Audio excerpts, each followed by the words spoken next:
So I'd always poo-pooed doing online coaching and said that I only wanted to work with people face to face, which I love. But the lockdown sure taught me that there is a place for online coaching and I actually really enjoy it. So I did do a bit of that during lockdown and that's grown. So it's fantastic because people don't feel committed to have to come to a place to get the results that they need. And it just got me being really creative as well. So that was something really positive that came out of the pandemic. And I'm really grateful for that and keen to keep building on that this year.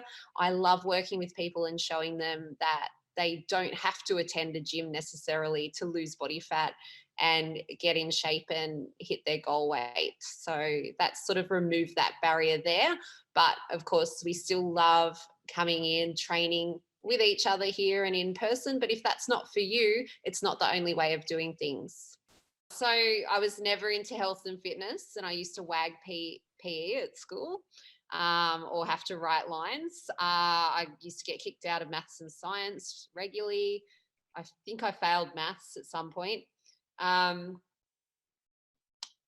was just a shit, really. But now I love, I guess the point I was trying to make with that is now I really love educating myself and I'm constantly doing courses and new learning. So that's interesting because I just hated school.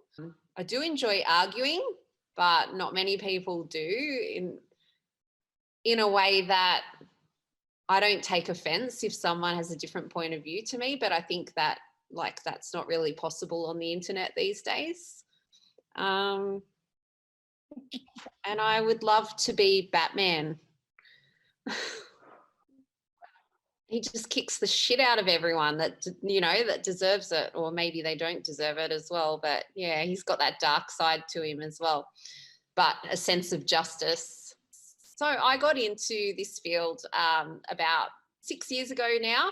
I was in a job that I was fairly fed up with, and basically I told everyone where to go when I'd had enough there. I didn't have another job to go to, but my mum did actually need some help in her fitness business. So she asked me to get certified in Pilates, and I said, sure, why not?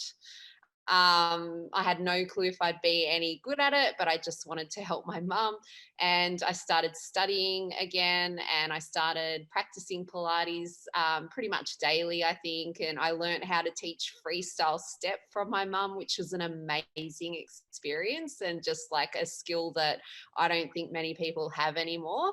But it's very, very handy. And I just, it was so terrifying at first, but I think at that point in my life, I actually needed to be terrified and I rate that highly. So, doing this today is terrifying for me, but I think, you know what, I'm not going to die. It's just going to work out however it's going to work out. And I feel like I like to do this stuff so that I can set an example for my clients. So I think, and anyone out there who's watching me, I just think terrify yourself every now and then because it could work out really well.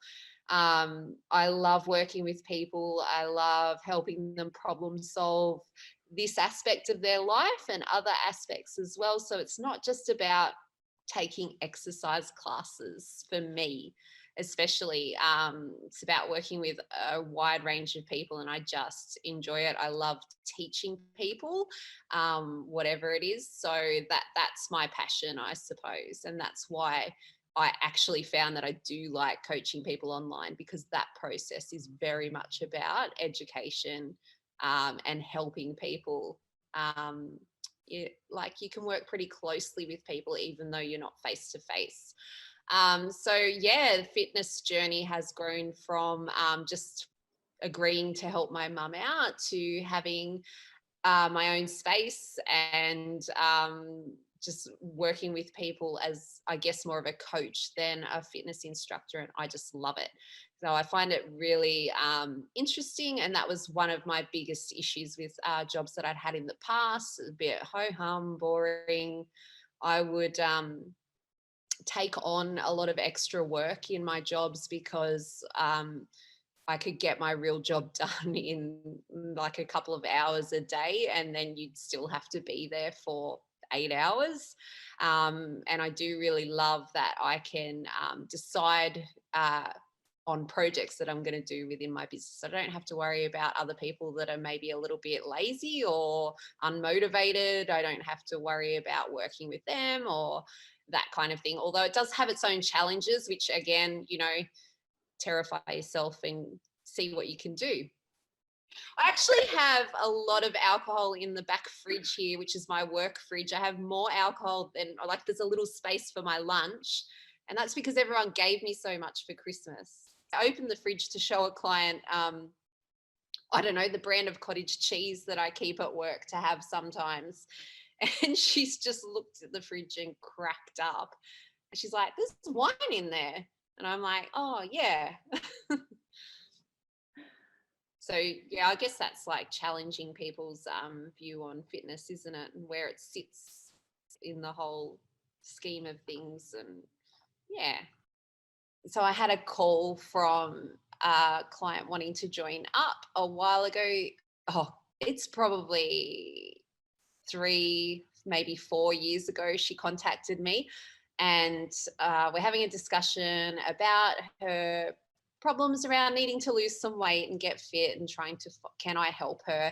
And we're talking, I was pulled over the side of the road actually. So I think I was on my way somewhere and I was just trying to get the conversation happening and get her to come in and try a class so that she would know what it was all about and she could go from there and make a decision. But she said to me, do you give me a meal plan to follow? And I said, well, no, I don't do meal plans. And she said, oh, because I kind of need something to follow. Like I need to know what I'm going to do. And I said to her, okay, so how many times before have you followed a meal plan? Oh, lots of times, but like every time I try to lose weight, but I tend to stick to it for about 2 weeks and then stop. And I went, that's pretty much why I don't give meal plans. And she didn't like that. And she decided not to join. And then I don't know how long it was, but I think maybe the penny dropped or something. She thought, I don't know whether she thought, maybe I'll just give this smart ass a try anyway. And she's joined and, she's doing really well years later, lost 14 kilos. And just really surprised herself as well. And I've never given her a meal plan to follow. My problem with meal plans is that they are very rarely adhered to for longer than a couple of weeks. And I honestly think that the people that stick to a meal plan for longer than that are a particular personality type. So, not the general normal people that I see that want to, decide how they're going to live their life, have a little bit of flexibility. So meal plans just don't provide for any flexibility. They don't educate people on the principles of fat loss, which is underpinning any meal plan. Any meal plan that someone is giving you to lose weight is putting you in a calorie deficit. So why do you have to follow that meal plan to be in a calorie deficit? Well, you don't. So I'm not going to waste my time writing one for you, but I will teach you how to eat, how to decide how to eat to get the results that you want.